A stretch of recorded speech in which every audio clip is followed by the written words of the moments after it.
Olá, eu sou Alan, servidor do IFMG Santa Luzia. Seja bem-vindo ao Multiprosa, um programa que tratará assuntos diversos de forma acessível com viés acadêmico.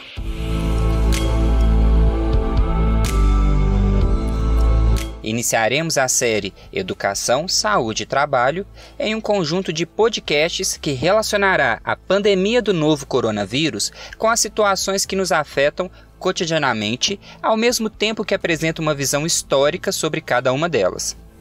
Hoje, conversaremos com Leonardo Ribeiro Gomes, doutor e mestre em Educação na linha de pesquisa História da Educação, licenciado e bacharel em História, todos pela Universidade Federal de Minas Gerais, membro do Grupo de Estudos e Pesquisa em História da Educação, integrante do Núcleo de Pesquisa e Educação dos Sentidos e das Sensibilidades.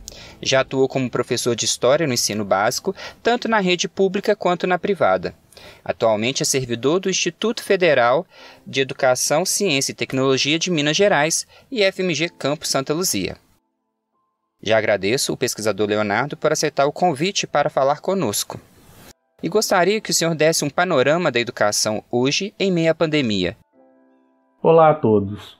Desde o dia 11 de março de 2020, quando a Organização Mundial da Saúde, a OMS, declarou a pandemia do coronavírus, expressões como isolamento social, distanciamento social, quarentena, passaram a fazer parte também do nosso cotidiano.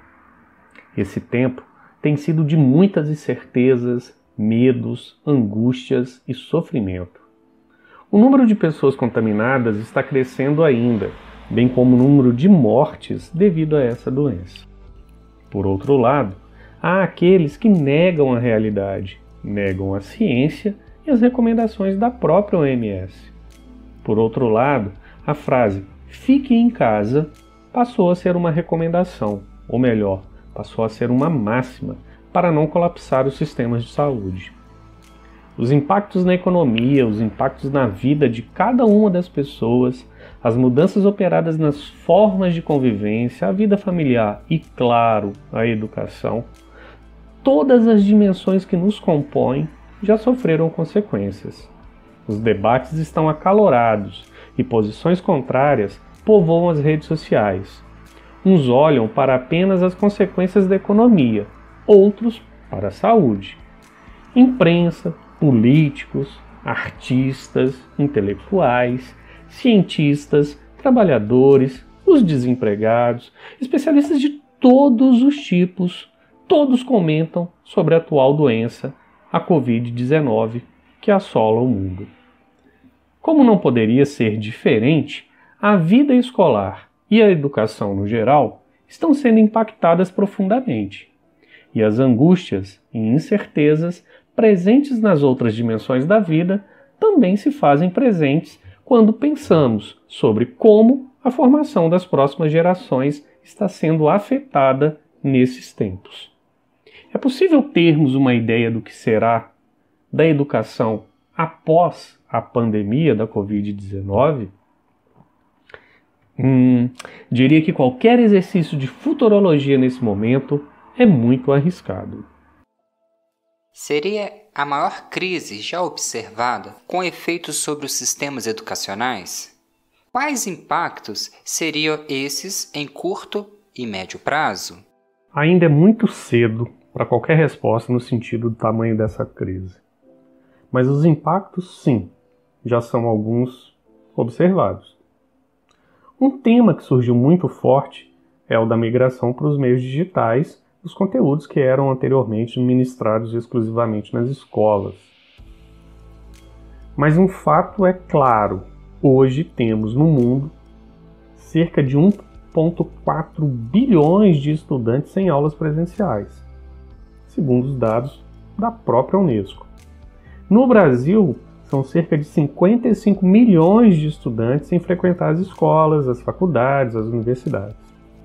E nesse momento, que em termos da sua excepcionalidade seja sim o maior da história educacional, pois nunca essa geração viveu alguma situação semelhante a essa, e em outro momento da história eu não consigo me recordar nesse instante de algo semelhante que atinja a um montante de estudantes nessa proporção, talvez seja esse um momento para potencializarmos novas formas de educação que incorporem a ela o mundo do século XXI. Mas é fato que a pandemia trouxe também escancarada as imensas desigualdades que o sistema educacional brasileiro possui. A possibilidade facultada pelo Ministério da Educação e que, de certa forma, vai na mesma direção da própria Unesco, que recomenda alternativas para esse momento, ou seja, que a educação à distância seja pensada e adotada como forma de se migrar das aulas presenciais para as aulas em meios digitais, veio escancarar ainda mais a falta de oportunidades que uma imensa parcela de estudantes no Brasil possui. Refiro-me, por exemplo, ao acesso à internet e a computadores em casa. Sabemos que temos uma imensa quantidade de estudantes que estão descobertos dessas ferramentas. Além disso, para muitos estudantes da educação básica pública, a merenda escolar é a única que esses estudantes teriam durante todo um dia. Assim, a falta da escola como um lugar físico onde possam fazer a refeição é uma situação que milhares de estudantes estão enfrentando hoje em dia. Falar assim, simplesmente em substituição das aulas presenciais para aulas em plataformas digitais, em meios digitais nesse momento, onde faltam as condições materiais, o preparo, dos próprios professores e dos estudantes, é uma situação um tanto quanto forçada, desconfortável. Não podemos pensar que ao simples toque de mágica tudo se transformaria. Não é possível acreditar que estudantes passariam a ter autonomia para se conectar e estudar em suas residências, e que professores estariam aptos para o uso imediato desses meios digitais. Eu considero que isso vem aumentar a profunda disparidade que já temos. Mas o ouvinte poderia questionar e dizer: tudo bem, isso é muito bonito, as escolas particulares estão tendo atividades à distância para seus alunos? Sim, isso é fato. As escolas das redes privadas passaram a enviar atividades escolares para os seus estudantes. Enviaram atividades por e-mail, criaram salas como Google Meet, Classroom e outros. O resultado disso tem sido muitos pais sem saber como acompanhar os filhos nessas atividades. Professores fazendo qualquer coisa para dar conta das pressões dos gestores dessas escolas. E eu vejo que há uma onda produtivista, onde a qualidade é menos importante nesse momento. E quando falo qualidade, essa palavra só será alcançada quando todos os estudantes, principalmente aqueles das escolas públicas, que necessitam dos recursos das escolas para ter acesso a esse bem, possam usufruir na sua plenitude desse bem público. É preciso que todos, sem exceção, possam ter acesso à internet, a computadores, aos outros meios digitais, com a mesma condição de qualquer estudante. O princípio da igualdade de oportunidades seria um princípio que sempre esteve presente nas escolas do mundo afora, e principalmente do Brasil? Infelizmente, não, de forma nenhuma. A escola no Brasil como fenômeno social de massa é muito recente. Não temos sequer todas as crianças em idade escolar na educação básica. Mas, sem dúvida, a escola representa e tem um papel social que não podemos desconsiderar. Não podemos. Não obstante as discussões sobre homeschooling ou ensino doméstico, sabemos que para as camadas populares a educação pública, gratuita, é a única alternativa para essa parte da população de se formar as gerações futuras, diferente das velhas gerações. Assim, o que gostaria de afirmar é que só deveria haver um caminho quando se pensa em educação pública no país. Uma educação pública que busque oportunidades de acesso aos bens culturais para todas as pessoas. A escola tem um papel central nesse processo, inclusive até para ser o local onde as condições para a educação virtual possam vir a ocorrer, como uma educação complementar. Não é a simples e restrita substituição das aulas presenciais para os meios virtuais que poderá resolver os problemas imensos que nós temos que enfrentar. Não, de forma nenhuma. Não é substituir o professor pelo computador, mas o computador, a internet e os outros recursos digitais devem ser cada vez mais propiciados também a essa imensa parcela da população brasileira que precisa da escola como local de socialização, como local de alimentação, como talvez o único local onde, mesmo que por algumas poucas horas, o educando possa ter acesso a um computador, a uma internet com banda larga de qualidade. Mas não esqueçamos nada disso. Sem a correta e imprescindível presença do professor, não terá validade alguma. Esse é um momento de crise e, como disse anteriormente, a maior, talvez, a maior que todos nós estamos a passar e passaremos ao longo das nossas vidas. Vidas essas que estão sendo ameaçadas hoje. E não é pela falta da escola, pela internet ou computador. A vida hoje está sendo ameaçada pela propagação de um vírus. E contra a propagação de um vírus como esse, o novo coronavírus, a educação pode ser uma das soluções.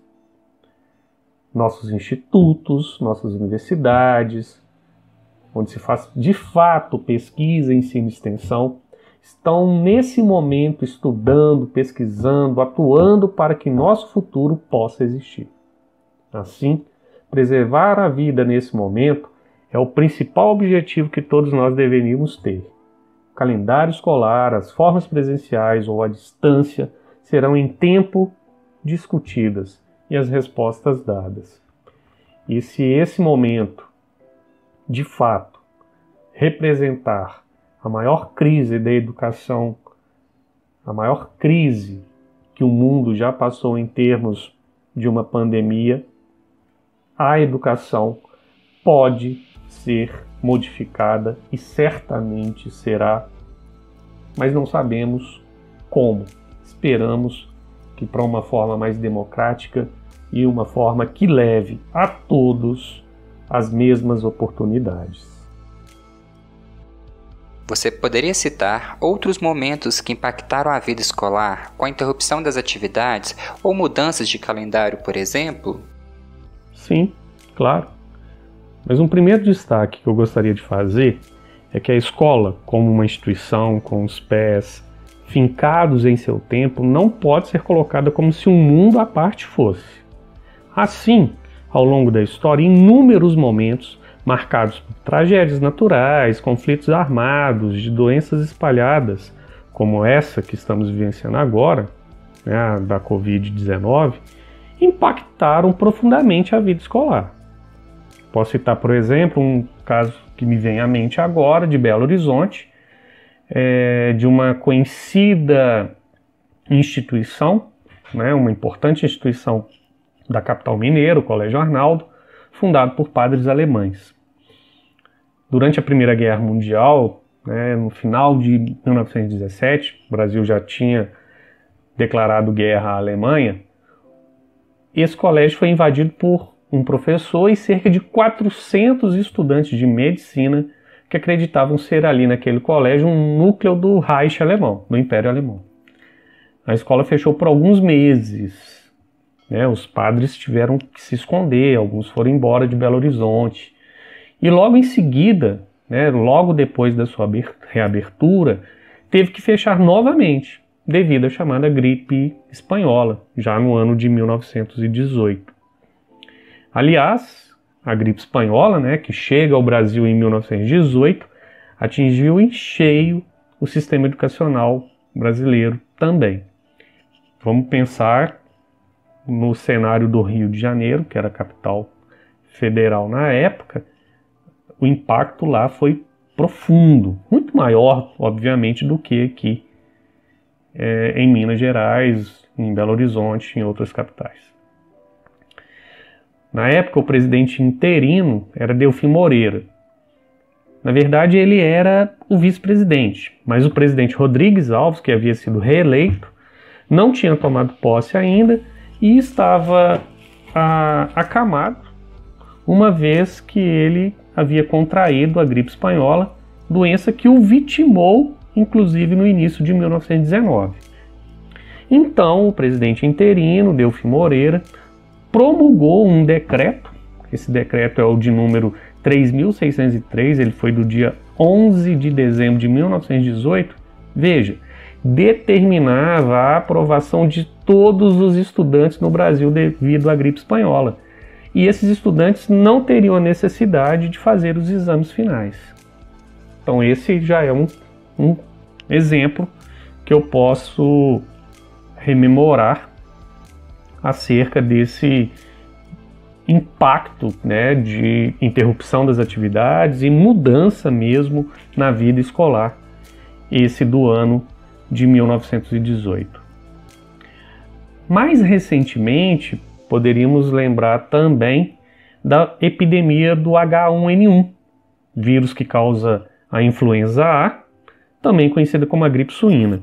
Em 2009, o Conselho Nacional de Educação, o CNE, decidiu pela recomendação do adiamento do retorno das aulas do segundo semestre de 2009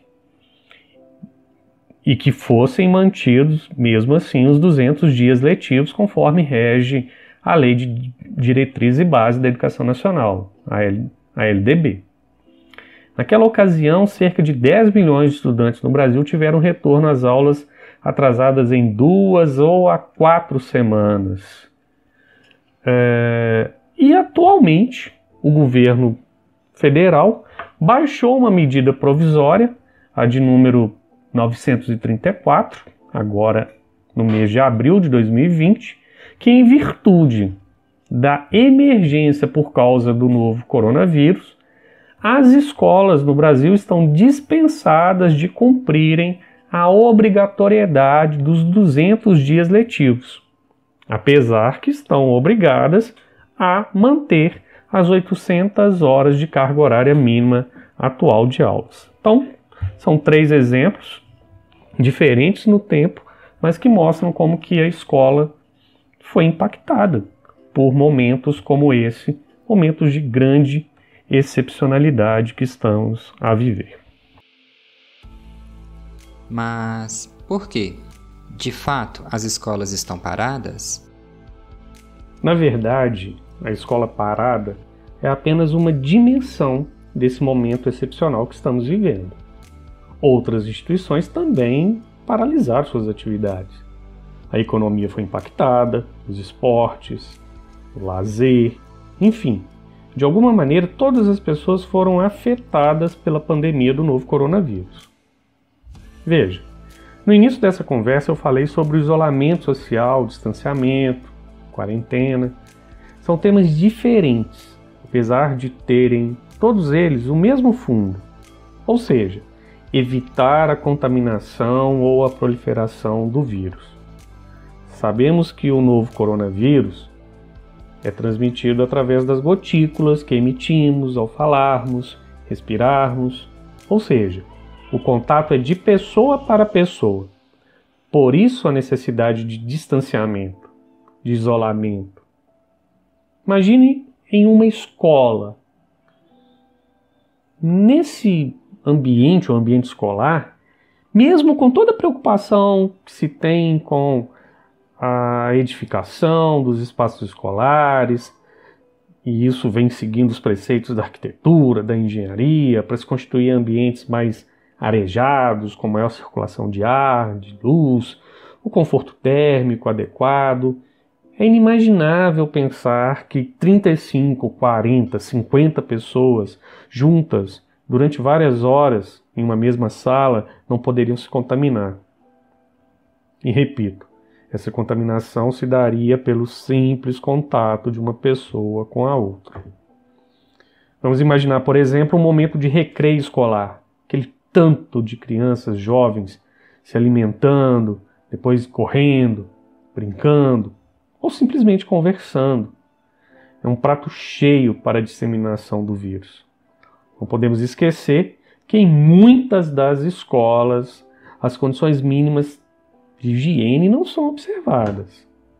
Faltam banheiros em quantidades suficientes, outros tantos estão danificados, não tem manutenção. Imaginar que em todas as escolas teremos água em uma torneira já é difícil. Imagine pensar que teremos sabonete líquido, papel toalha ou álcool em gel. Sim.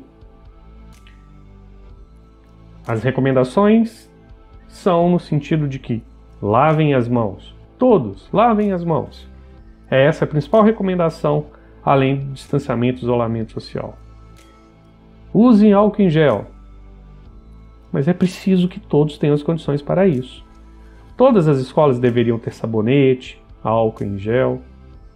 Enfim, as condições mínimas para, inclusive, práticas de higiene que não são apenas para momentos como esse de pandemia. Aliás, o tema higiene tem uma importância enorme na história da educação. Educação e higiene apareceram como temas inseparáveis na busca por uma reforma das sociedades desde meados do século XIX. Aliás, essa foi a época do chamado higienismo, movimento internacional baseado nos princípios científicos que visava um ordenamento sanitário para as cidades. Assim, regular a vida das pessoas esteve no horizonte dos princípios higienistas. Como que essas pessoas iriam conviver nesse espaço urbano, um espaço urbano que se industrializava principalmente naquele momento. E assim, a escola, a família, o lar, o trabalho, foram dimensões das ações das práticas higienistas. Mas não só de princípios que se referem exclusivamente ao asseio, à limpeza do corpo. Não. Estavam embutidos aí também a ideia do comportamento social, uma moral, o controle sobre a diversão, sobre todos os aspectos da vida das pessoas. Elas passaram a ser reguladas como forma de se estabelecer o que é ser civilizado, o que é ser moderno. Eu diria que devido a esse passado de controle, de vigilância que os princípios higienistas legaram para o espaço escolar, a higiene como um princípio que deveria nortear as pessoas não seria tão trabalhado nas escolas mais. Obviamente, são coisas muito diferentes. Higienismo e higiene, falar dessas noções são completamente diferentes. Mas, especificamente, na nossa atualidade, higiene é fundamental. E é um princípio que agora, com a pandemia da Covid-19, talvez as pessoas passaram a ver o quão importante práticas mínimas de higiene, como lavar as mãos, é fundamental para a saúde de todos, para que um vírus como esse, que ainda assola e infelizmente assolará durante um tempo a população, pode causar enormes prejuízos em todos os sentidos. É isso aí. Nossa, Leonardo, quantos dados e informações interessantes.